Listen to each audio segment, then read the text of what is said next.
నమస్కారం. వాజీ వార్తలకు స్వాగతం. ముందుగా ఇలాంటి ముఖ్యాంశాలు చూద్దాం. అయోధ్యలో ఆవిష్కృతమైన చారిత్రక ఘట్టం.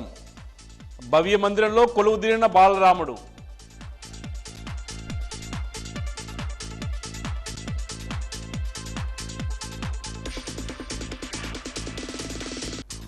రేపు జిల్లాకు రానున్న కాంగ్రెస్ పార్టీ రాష్ట్ర అధ్యక్షురాలు షర్మిల బాధ్యతలు స్వీకరించిన తర్వాత తొలి పర్యటనకు సిద్ధం.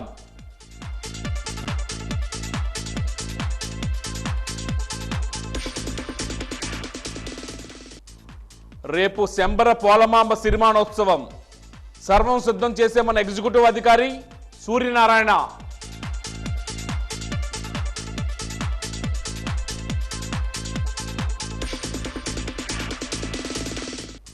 నిర్బంధకాండపై నిరసన గళం వినిపించిన అంగన్వాడీలు. విజయవాడలో బొబ్బిలి అంగన్వాడీల అరెస్ట్.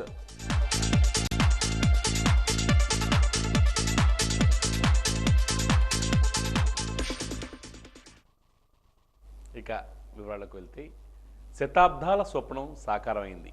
రామజన్మభూమిలో చారిత్రక ఘట్టం ఆవిష్కృతమైంది. భవ్య మందిరంలో బాలరాముడు కొలువుదీరాడు. కోట్లాది హిందువుల హృదయాలు పులకించాయి. యావత్ ప్రపంచం అయోధ్య వైపే చూసింది. బాలరాముడు విగ్రహ ప్రతిష్ఠా మహోత్సవానికి ఆధ్యాత్మిక పట్టణం సర్వాంగ సుందరంగా ముస్తాబైంది. పట్టణానికి పండుగ కల వచ్చింది. రకరకాలైన పూలతో చేసిన అలంకరణలు, విద్యుత్ దీపాల కాంతులతో ఇక్కడ రామ మందిరం దిదీప్యమానంగా వెలిగిపోయింది. ఆలయాన్ని, పరిసరాలను దేశం నలుమూలల నుంచి తెప్పించిన విభిన్న రకాలైన పుష్పాలతో సుందరంగా అలంకరించారు.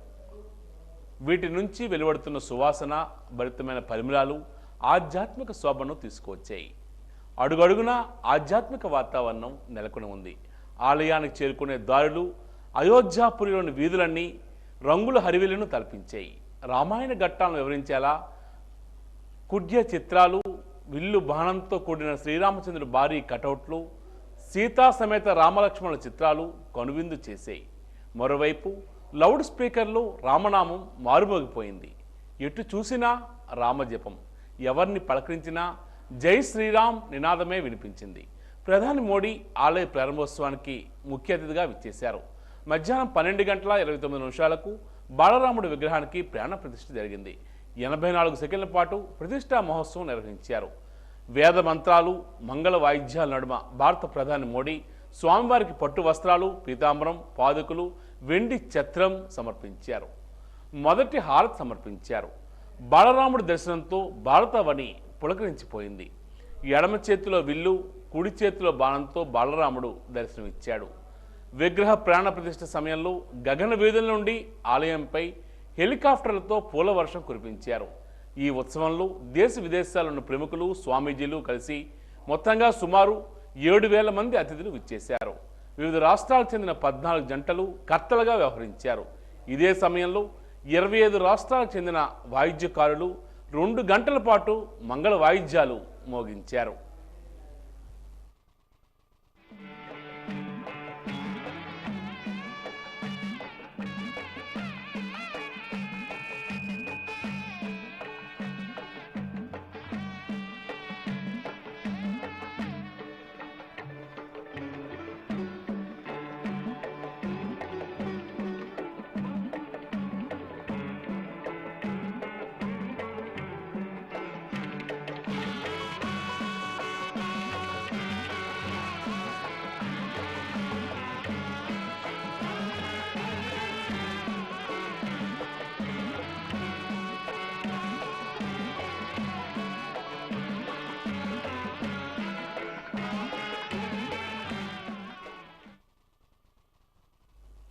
ఆంధ్రప్రదేశ్ కాంగ్రెస్ కమిటీ అధ్యక్షురాలు షర్మిల రేపు జిల్లాలో పర్యటించనున్నారని కాంగ్రెస్ పార్టీ జిల్లా అధ్యక్షుడు సరగడ రమేష్ కుమార్ పేర్కొన్నారు. ఈరోజు పార్టీ కార్యాలయంలో ఏర్పాటు చేసిన విలేకరుల సమావేశంలో ఆయన మాట్లాడుతూ ఈ నెల 23వ తేదీ మధ్యాహ్నం 3 గంటలకు డాక్టర్ పివిజి రాజు కళ్యాణ మండపంలో కాంగ్రెస్ పార్టీ కార్యకర్తల సమావేశం ఏర్పాటు చేసినట్లు పేర్కొన్నారు. అనంతరం ఆమె మీడియాతో మాట్లాడతారని తెలియజేశారు. పట్టణ కాంగ్రెస్ నాయకులు సుంకర సతీష్ ఈ సందర్భంగా మాట్లాడుతూ విజయవాడలో నిన్న పిసిసి చీఫ్గా షర్మిల బాధ్యత స్వీకరించి పార్టీ శ్రేణులకు దిశానిర్దేశం చేశారని పేర్కొన్నారు.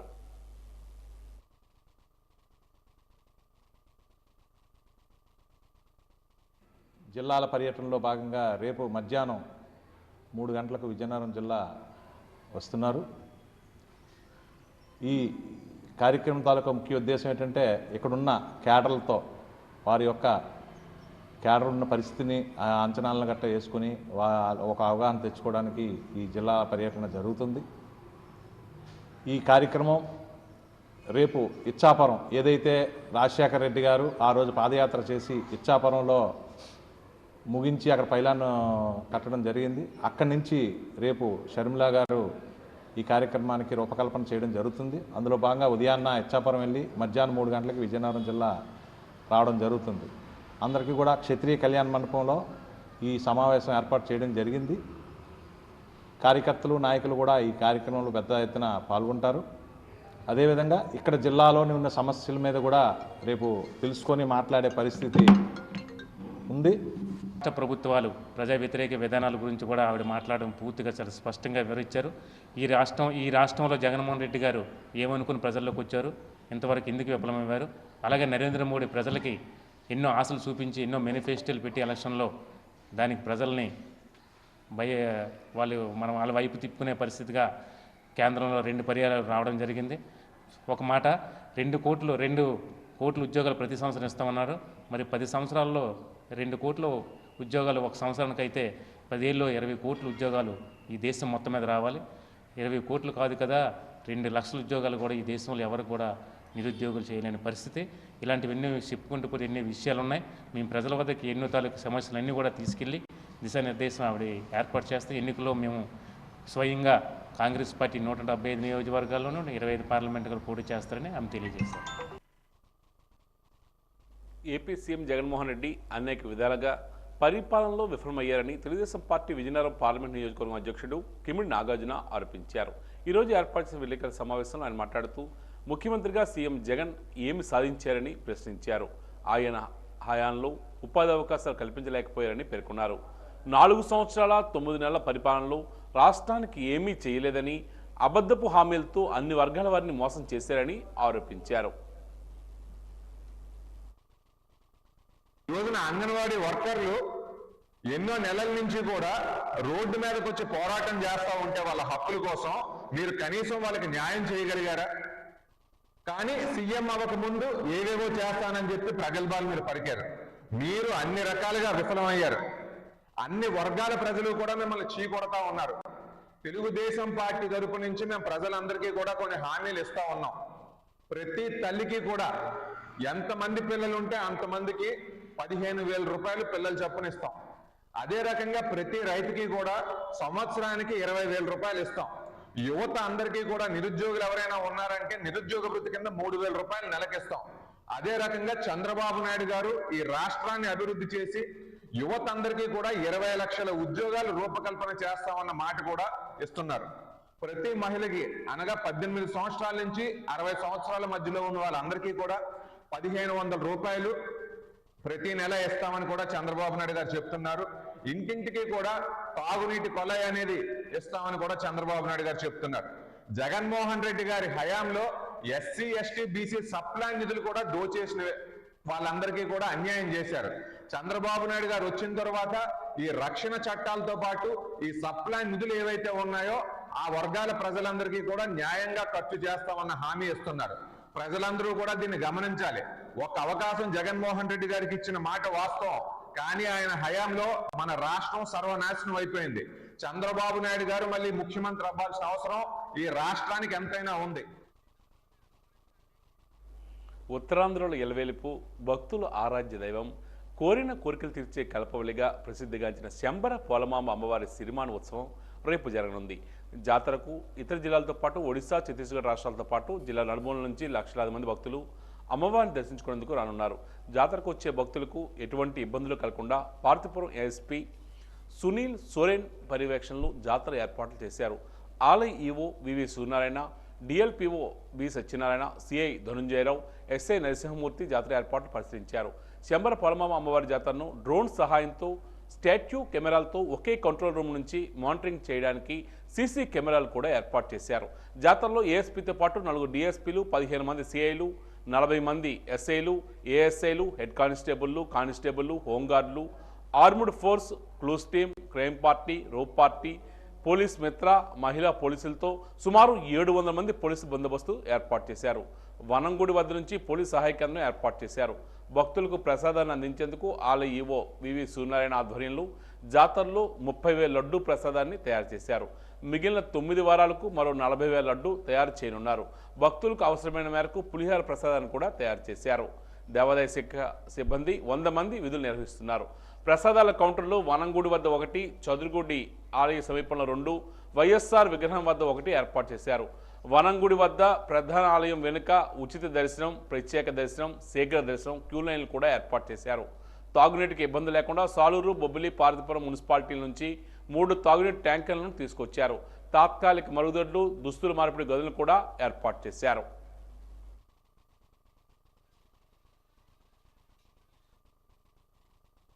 ఈ సంవత్సరం 2024 సంవత్సరంలో జరుగుతున్న శ్రీ పోలమాంబ అమ్మవారి వార్షిక జాతర ఉత్సవం సంబంధించి 22 తోలేళ్ళ ఉత్సవంతో స్టార్ట్ అయ్యి 23 సిరిమాను, 24 గణపోత్సవంతో పాటుగా మారుజాతర ఉత్సవాలు వైభవంగా జరుగుతుందండి.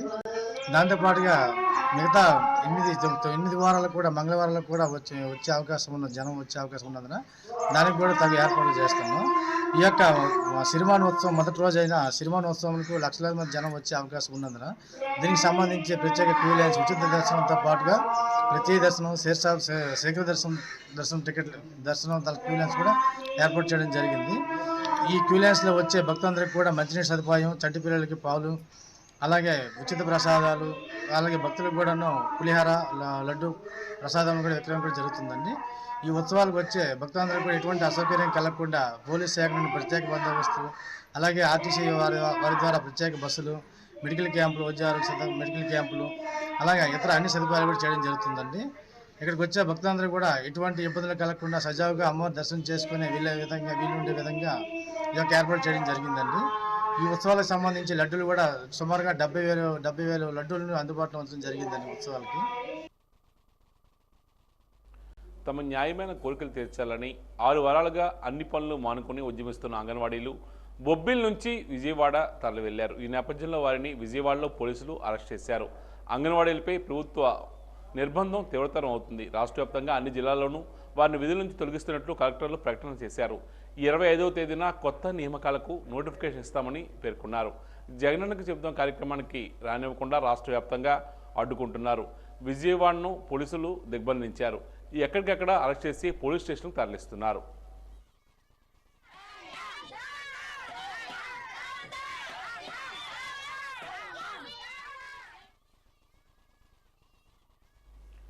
అంగన్వాడీ సమస్యలపై కోటి సంతకాలతో గౌరవ ముఖ్యమంత్రి జగన్మోహన్ రెడ్డికి మొర పెట్టుకునేందుకు నిన్న విజయవాడ బయలుదేరిన అంగన్వాడీ కార్యకర్తలను ఎక్కడికెక్కడ అక్రమంగా అరెస్టులు చేసి పోలీస్ స్టేషన్లో నిర్బంధించడానికి ఖండిస్తూ విజయనగరం కలెక్టరేట్ వద్ద సిఐటియు, ఐఎఫ్టియు, ఎస్ఎఫ్ఐ, ఐద్వా ఆధ్వర్యంలో అంగన్వాడీలు చేతులకు సంఖ్యలతో మోకాల్లో నిల్చుని నిరసన వ్యక్తం చేశారు. ఈ సందర్భంగా కార్మిక ప్రజా సంఘాల నాయకులు రెడ్డి శంకర్రావు, జగన్మోహన్ మాట్లాడుతూ మొన్న జగన్మోహన్ రెడ్డి విజయవాడలో 10-25 అడుగుల అంబేద్కర్ విగ్రహాన్ని ప్రతిష్ఠించారని తెలియజేశారు.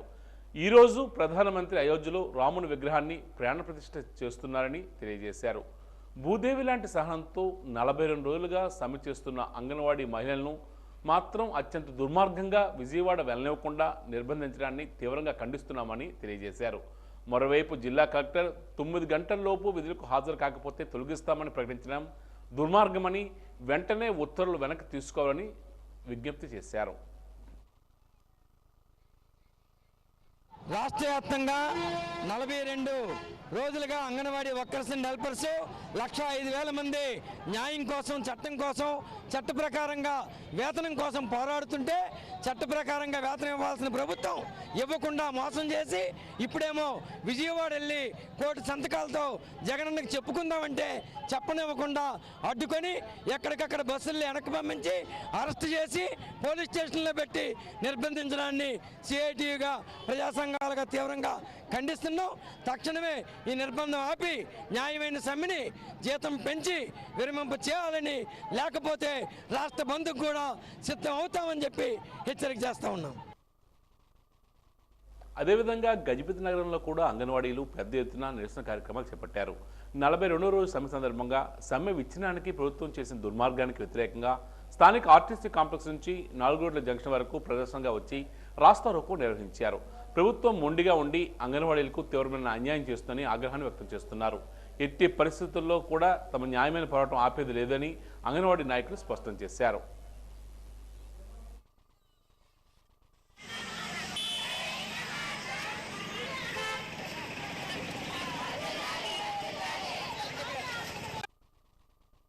అంగన్వాడీలు న్యాయమైన సమస్య మీద సమ్మె చేస్తే ఇప్పటి వరకు ఇచ్చినటువంటి హామీని నెరవేరుస్తామని సమాధానం చెప్పలేదు.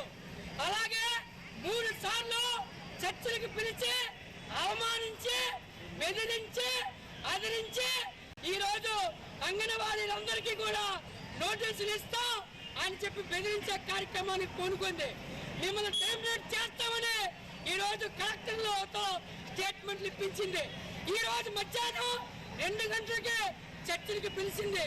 ఇంతకన్నా అన్యాయం ఇంకేమైనా ఉందా? మోసపూరితంగా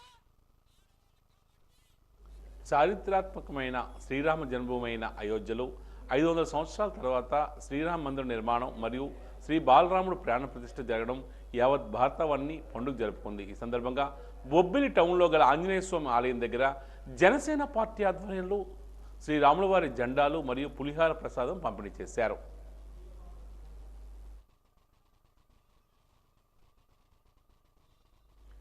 రామనామస్మరణతో ఆ ప్రాంగణం అంతా మారుమోగిపోయింది. రామనామ కీర్తనలతో భక్తిభావం పరిడి వెళ్ళింది. రామజపంతో గురజాడ కళాభారతి రామమయమైంది. అయోధ్యలో బాలరాముడు ప్రాణప్రతిష్ఠ మహోత్సవ కార్యక్రమాన్ని ప్రత్యక్ష వీక్షణగా సాంప్రదాయంగా నిర్వహించిన ఈశ్వర్ కౌశిక్ శ్రావణి దంపతుల కృషి ఫలించింది. అనేక మంది భక్తులు తరలివచ్చి రామాలయ ప్రారంభ మహోత్సవాన్ని సాంప్రదాయ నృత్య రూపాలతో కనువిందు చేసే కమనీయ కార్యక్రమాన్ని స్వయంగా వీక్షించారు. స్థానిక గురజాడ కళాభారతిలో ఈశ్వర్ కౌశిక్ శ్రావణి దంపతులు పెద్ద పెద్ద స్క్రీన్లు ఏర్పాటు చేసి అయోధ్యలో రామక్రతువును ప్రత్యక్ష ప్రసారం ద్వారా ప్రజలకు వీక్షింపజేశారు. అంతకుముందు ఉదయం నుండే వేద పారాయణం, నృత్య కళారూపాలు, రామనామ సంకీర్తనలు, కోలాటాలు నడుమ భక్తి పారవస్యంతో రామతత్వం వెల్లివేసింది. ప్రధానమంత్రి నరేంద్ర మోడీ అభిజిత్ లగ్నమునందు రామ్లల్లా విగ్రహాన్ని పూజించే కార్యక్రమాలను సాంప్రదాయ రీతితో పాటు వీక్షించి మదినిండా రామతత్వాన్ని నింపుకున్నారు. ఈ సందర్భంగా ఈశ్వర్ కౌశిక్ శ్రావణులు మాట్లాడుతూ 500 సంవత్సరాల తర్వాత రామ్లల్లా విగ్రహ ప్రాణప్రతిష్ఠ జరగడం, ఆ సమయంలో మనమంతా అద్భుత ఘట్టాన్ని వీక్షించడం ఒక వరంగా భావిస్తున్నామని తెలియజేశారు. అయోధ్యలో రామమందిర ప్రారంభోత్సవం నిజంగా భారతీయుల ఎన్నో ఏళ్లనాటి కళని, దాన్ని సాకారం చేసిన నరేంద్ర మోడీ అభినందనీయులని కొనియాడారు. ఇటువంటి అరుదైన ఘట్టాన్ని వీక్షించే అవకాశం మనందరికీ రావడం అదృష్టంగా భావిస్తున్నామని తెలియజేశారు.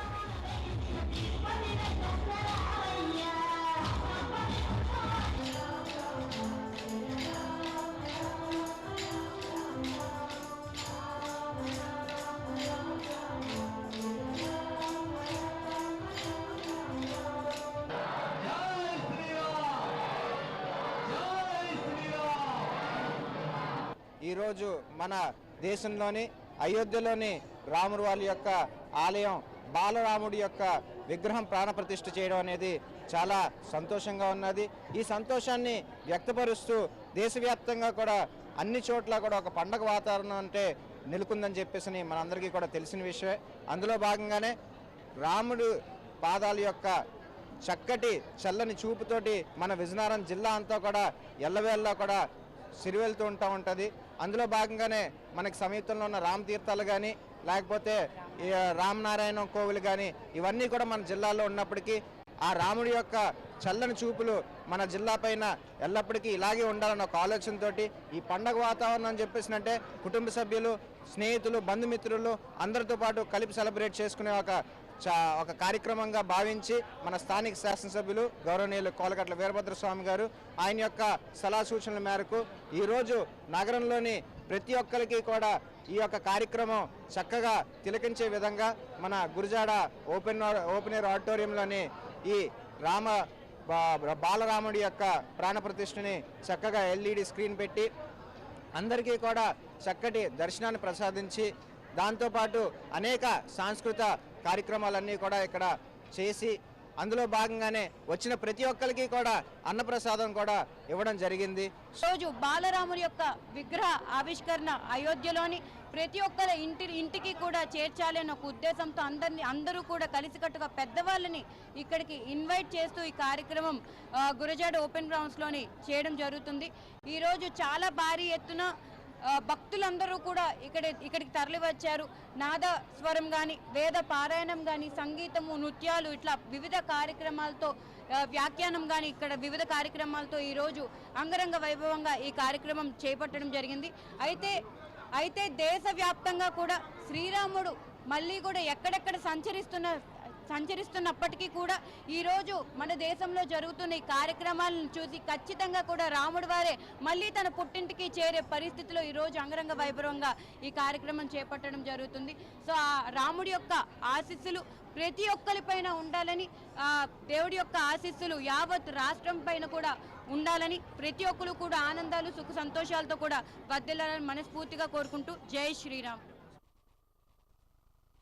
దేశమంతా ఈరోజు పండుగ జరుపుకుందని కస్పా ఆర్యవైశ్య సంఘం అధ్యక్షుడు వెత్స శ్రీనివాసరావు పేర్కొన్నారు. ఈరోజు ఉదయం కస్పా ఆర్యవైశ్య సంఘం దగ్గర నుంచి జై శ్రీరామ్ నినాదంతో ఆడ మగ అందరూ కలిసి దాదాపు సుమారు 400 మంది పెద్ద ఎత్తున ర్యాలీ చేపట్టారు. ఈ సందర్భంగా ఆయన మాట్లాడుతూ అయోధ్యలో జరిగిన బాలరాముడు విగ్రహ ప్రాణ ప్రతిష్ఠా ఉత్సవాన్ని దేశవ్యాప్తంగా హిందువులందరూ పెద్ద పండుగ జరుపుకుంటున్నారని తెలియజేశారు.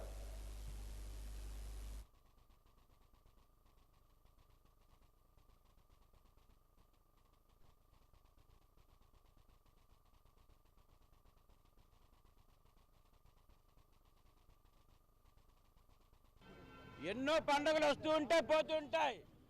రాష్ట్రాల వారీగా ఎన్నో పండుగలు వస్తూ ఉంటాయి, పోతూ ఉంటాయి. యావత్ భారతదేశంలో హిందువులందరూ జరుపుకునే పండుగ ఈ రోజే 6 శతాబ్దాలు వెయిట్ చేశాం. 1527లో బాబరీ మసీదు కట్టడం జరిగింది. అక్కడ ఉన్నటువంటి శ్రీరాముడి తాలూకు కోవిల్ను డిమాలిష్ చేసి ముస్లిం సామ్రాజ్యంలో బాబరీ మసీదు కట్టడం జరిగింది. తద్వారా ఎన్నో ఉద్యమాలు, ఎన్నో కార్యక్రమాలు ఈ రాముడి కోవిల తిరిగి కట్టడానికి 16వ శతాబ్దం, 17వ శతాబ్దం, 19వ శతాబ్దం చివరికి స్వతంత్రం వచ్చిన తర్వాత కూడా శ్రీరామాలయం కట్టాలని చెప్పేసి మన హిందువుల సంకల్పం. కానీ అది నెరవేరలేదు. అది మొన్న 2019లో సుప్రీంకోర్టు వారు పురావస్తు పరిశోధన శాఖ వారిని అక్కడికి బాబరీ మసీద్ దగ్గరికి పంపడం జరిగింది. ఆ పురావస్తు పరిశోధన శాఖ వారు బాబరీ మసీద్ లోపలికి వెళ్ళి అక్కడ తవ్వకాలు జరిపితే మొట్టమొదటి దొరికిన విగ్రహం ఆంజనేయ స్వామి విగ్రహం, 12 అడుగుల ఎత్తు ఆంజనేయ స్వామి విగ్రహం, శ్రీరాముడి తాలూకా బంగారు కోయళ్ళు, అలాగే ఎన్నెన్నో అవశేషాలు మన పూర్వీకులు అంటే 11వ శతాబ్దంలో కట్టినటువంటి నిర్మాణాల్లో ఎన్నో తవ్వకాల్లో బయటపడ్డాయి. భారతదేశమంతా గర్వించదగిన రోజు ఈ రోజని 26వ డివిజన్ తెలుగుదేశం పార్టీ నాయకుడు ముక్కామల శ్రీనివాసరావు అన్నారు. అయోధ్యలో బాలరాముడు విగ్రహ ప్రాణ ప్రతిష్ఠ పురస్కరించుకుని 26వ డివిజన్లో ఉత్సవాలు ఏర్పాటు చేశామని తెలియజేశారు. ఈరోజు హిందువులందరికీ ఎంతో పర్వదినమని ఆయన అన్నారు. రామాయణం అంటే భారతదేశమని, రామాయణం అంటే భారత జీవిత విధానమని పేర్కొన్నారు.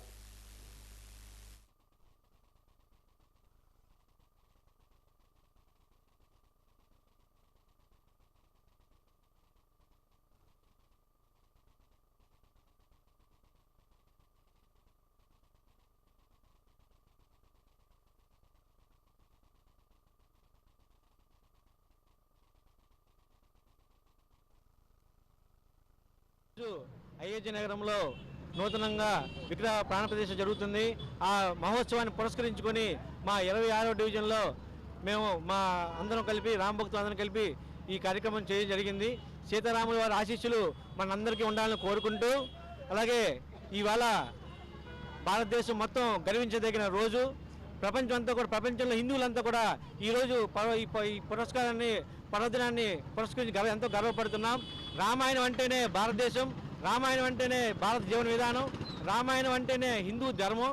అలాగే మన ఆదిమూల పురుషుడు మన శ్రీరాముడు, ఆయన జీవిత చరిత్ర, ఆయన వేసిన అడుగులు మన భారతదేశానికే కాదు ప్రపంచానికి మొత్తానికి కూడా ఇవాళ ఎన్నో బాటలు వేసాయి.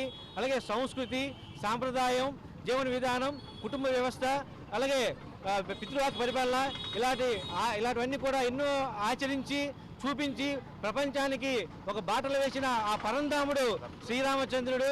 అలాగే సరయూ నది తీరాన ఉన్నటువంటి అయోధ్య నగరం ఆ రోజు ఎత్తైన మేడలతో బంగారు గోపురాలతో ఉండేది. అయితే ఈరోజు కూడా మన నరేంద్ర మోడీ గారి ఆధ్వర్యంలో ఈ అయోధ్య నగరం మందిరం ఆనాటి వైభవం ప్రాభవం తగ్గకుండా చాలా చక్కగా జరుగుతుంది. వాజీ వార్తల్లో కాసేపు విరామం.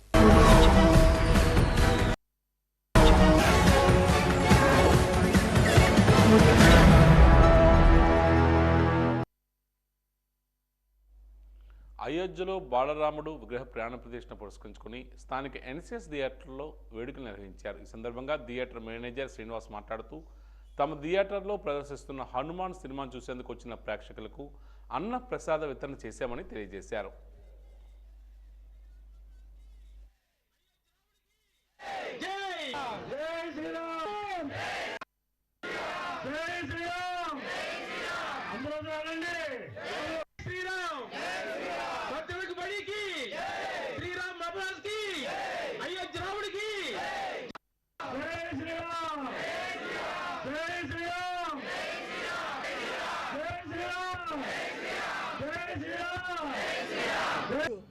అయోధ్యలోని రాముని విగ్రహం ప్రతిష్ట జరుగుతుంది. చాలా మంచిది, శుభదినం.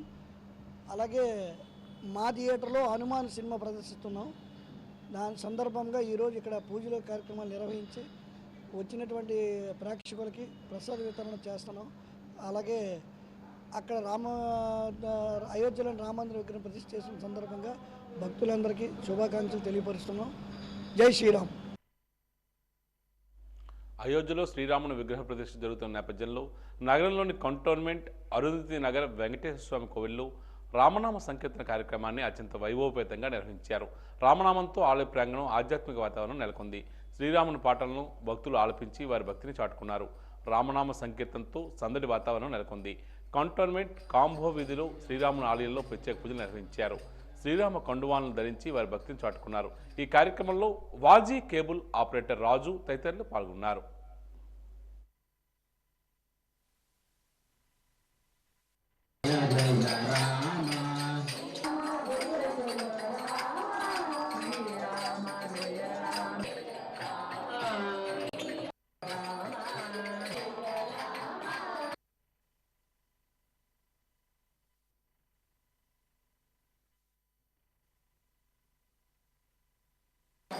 జై శ్రీరామ్. ఈరోజు అయోధ్యలో శ్రీరామచంద్ర స్వామి వారి ప్రతిష్ఠా మహోత్సవం సందర్భంగా మన అరుంధతి కంటోన్మెంట్లో వేంచేసి ఉన్నటువంటి వైభవశ్రీ వెంకటేశ్వర స్వామి వారి దేవాలయంలో ఈరోజు ఉదయం నుంచి కూడా అర్చనా కార్యక్రమాలతో పాటు ఉదయం 8 గంటల నుంచి సాయంత్రం 5 గంటల వరకు కూడా 9 గంటల సేపు, దాదాపుగా 9 గంటల సేపు శ్రీరామ జయరామ జయ జయరామ అనేటువంటి తారక మంత్రాన్ని భక్తులు, ఈ కాలనీ వాసులే కాకుండా భక్తులు 50 మంది కూడా ఇక్కడికి వచ్చి నామ సంకీర్తన కార్యక్రమం జరుగుతుంది. అనంతరం 12 గంటల నుండి కూడా అన్నప్రసాద మహోత్సవ కార్యక్రమం జరుగుతుంది. అలాగే ఈరోజు సాయంత్రం 7 గంటల నుండి కూడా దీపోత్సవ కార్యక్రమం జరుగుతుంది.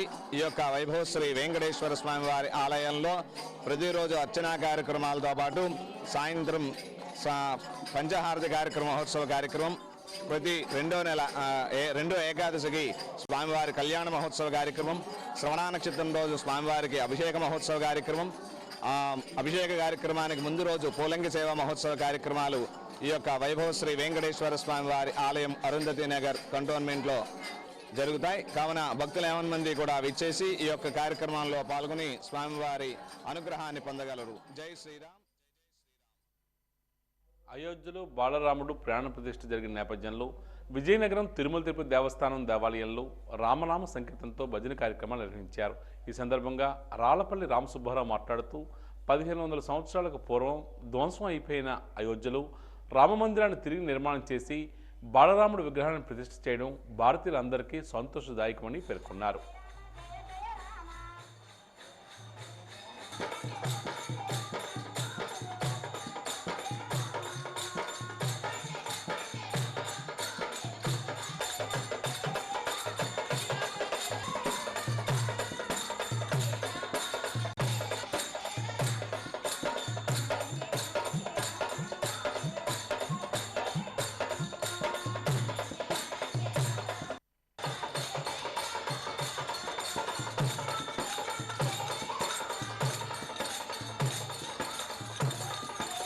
1500 సంవత్సరాలకి పూర్వం ధ్వంసం అయిపోయినటువంటి అయోధ్యలో రామమందిరాన్ని తిరిగి నిర్మాణం చేసి అందులో బాలరాముని యొక్క విగ్రహాన్ని ఈరోజు మన ప్రధానమంత్రి మోడీ గారు ప్రతిష్ఠ చేస్తున్నటువంటి సందర్భంగా మన విజయనగరంలో తిరుమల తిరుపతి దేవస్థానం కళ్యాణ మండపంలో వేయించేస్తున్నటువంటి వెంకటేశ్వర స్వామి వారి యొక్క సన్నిధానంలో మన ఆధ్యాత్మిక భక్త మండలి వారు అలాగే మన పివి నరసింహాచార్యులు గారు ఇక్కడ ప్రధాన కర్త. ఆయన ఈ రోజు రామనామాన్ని అలాగే రాముని యొక్క కళ్యాణాన్ని అలాగే రాముని యొక్క పుష్పాభిషేకాన్ని ఏర్పాటు చేశారు. జగనన్నకు చెప్దాం కార్యక్రమంలో ప్రజలు పెద్ద సంఖ్యలో వింతలు సమర్పించారు. పార్వతీపురం మంజం జిల్లా కలెక్టర్ కార్యాలయ సమావేశ మందిరంలో జిల్లా కలెక్టర్ నిశాంత్ కుమార్ నేతృత్వంలో joint collector Govindarao, ITDA project అధికారి విష్ణుచరణ్, జిల్లా రెవెన్యూ అధికారి వెంకట్రావు, కేశవనాయుడు జగనన్నకు చెప్దాం కార్యక్రమంలో ప్రజల నుంచి దరఖాస్తులు స్వీకరించారు. పెట్టుకునే అర్జీలకు వారు సంతృప్తి చెందే విధంగా సరైన పరిష్కారం చూపాలని అధికారులకు జిల్లా కలెక్టర్ ఆదేశించారు. ఈరోజు జరిగిన స్పందనలో 140 మంది అర్జీలు అందజేశారు.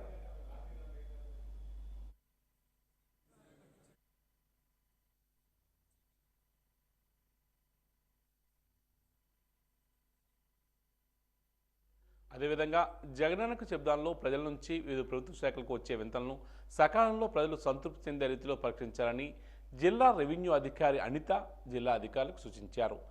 జిల్లా కలెక్టర్ కార్యాలయంలో జిల్లా స్థాయిలో జగనన్నకు చెప్దాం కార్యక్రమంలో ప్రజల నుంచి వింతల స్వీకరణ కార్యక్రమాన్ని RDO MV Suryakala, special deputy కలెక్టర్లు వెంకటేశ్వరరావు, సుదర్శన్ దొర, సుమబాల తదితరులతో కలిసి వింతలు స్వీకరించి వాటిని సంబంధించిన శాఖలకు పరిష్కారం కోసం సిఫార్సు చేశారు. కలెక్టర్ కార్యాలయంలో నిర్వహించిన వింతల స్వీకరణ కార్యక్రమానికి పలు సమస్యలపై ఈరోజు 311 వింతలు అందాయి.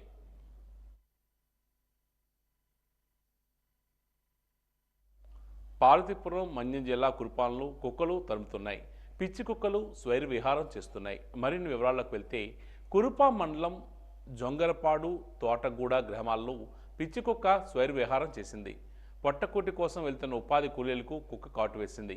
ఉపాధి హామీ పనులకు వెళ్తున్న 6గురిని పిచ్చి కుక్క కరిచింది. వీధి కుక్కలు నియంత్రించే బాధ్యత ప్రభుత్వానికి ఉంది. పెంపుడు కుక్కలైతే యజమానులు టీకాలు వేయించవలసిన పరిస్థితి ఉంటుంది. వీధి కుక్కల విషయంలో ప్రజలు అప్రమత్తంగా ఉండాలి. వీధి కుక్కలు ముఖ్యంగా పిచ్చి కుక్కలు పెరగకుండా ప్రభుత్వం నియంత్రణ చేపట్టవలసిన అవసరం ఎంతైనా ఉంది.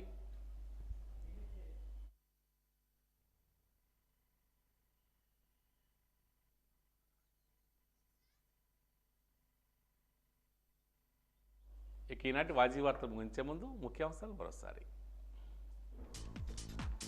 అయోధ్యలో ఆవిష్కృతమైన చారిత్రక ఘట్టం, భవ్య మందిరంలో కొలువుదీరిన బాలరాముడు.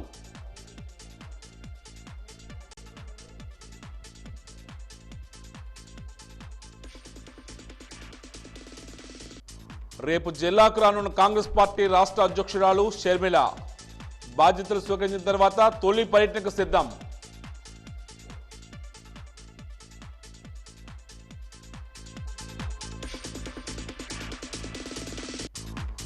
రేపు శంబర పోలమాంబ సిరిమానోత్సవం, సర్వం సిద్ధం చేసేమన్న ఎగ్జిక్యూటివ్ అధికారి సూర్యనారాయణ.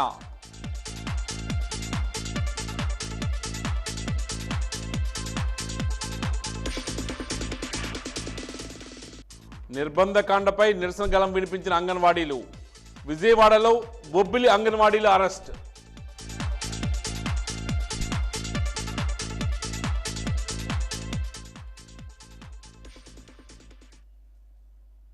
వాజీ వార్తలు ఇంతటితో సమాప్తం. నమస్కారం.